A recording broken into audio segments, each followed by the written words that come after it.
ఢిల్లీలో మెట్రో దగ్గర పరిధిలో ఒక కారు పేలిపోవడము, ఆ కారు పేలడం వల్ల అక్కడికక్కడే 8 మంది అక్కడికక్కడే చనిపోవడము, వాళ్ళ పార్ట్స్ కూడా అన్ని ఘోరంగా ఎగిరిపడ్డాయంట. సో చాలా భయంకరమైనటువంటి పరిస్థితి.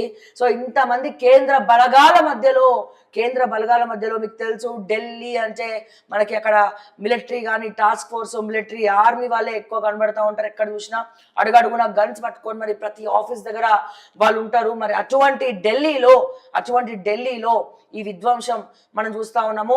అయితే ఎంక్వైరీ చేస్తా ఉన్నారు, సీసీటీవీ ఫుటేజ్ చూస్తా ఉన్నారు.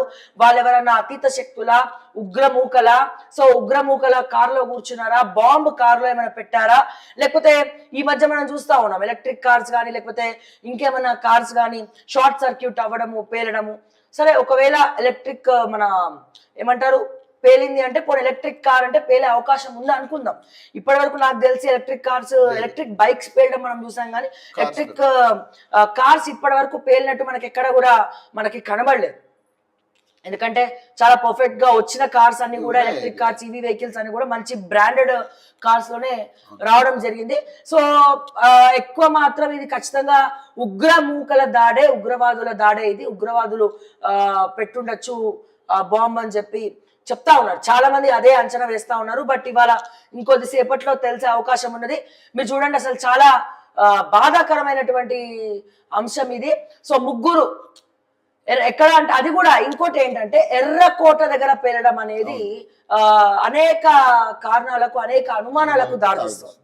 ఎర్రకోట దగ్గర మనకు తెలుసు అది మన ప్రతీక. అటువంటిది ఎర్రకోట దగ్గర పేలడం అనేది సో ఇది డెఫినెట్ గా ఒక హింట్, అంటే ఒక 70% ఉగ్రదాడే అన్నట్టు అనిపిస్తా ఉంది, ప్రచారం జరుగుతా ఉంది. సో ఢిల్లీలో భారీ పేలుడు, 9 మంది మృతి, 24 మందికి గాయాలు. ఎర్రకోట సమీపంలో పేలిన కారు, ముగ్గురు విషమం, మృతుల సంఖ్య పెరిగే ప్రమాదం. ఛిద్రమైన శరీర భాగాలతో ఘటనా స్థలి వద్ద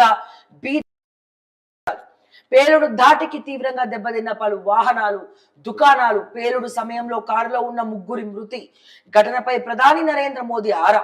ఘటనా స్థలికి హోంమంత్రి షా, ఆసుపత్రిలో క్షతగాత్రులకు పరామర్శ. ఉగ్ర కుట్ర కోణంలోను కూడా NIA దర్యాప్తు. కారు కదలికలపై వివరాల కోసం సీసీటీవీ కెమెరాల జల్లెడ. అది చూస్తే క్యాబ్ అంటున్నారు చాలా మంది. అది జనరల్ గా అక్కడ ఓలా ఉంటాయి కదా, ఎస్ ఇక్కడ మనం చూస్తాం మొత్తం ఎల్లో బోర్డ్స్ ఉన్నాయి, ఇక్కడ కూడా కార్స్. సో అది క్యాబ్ కాబట్టి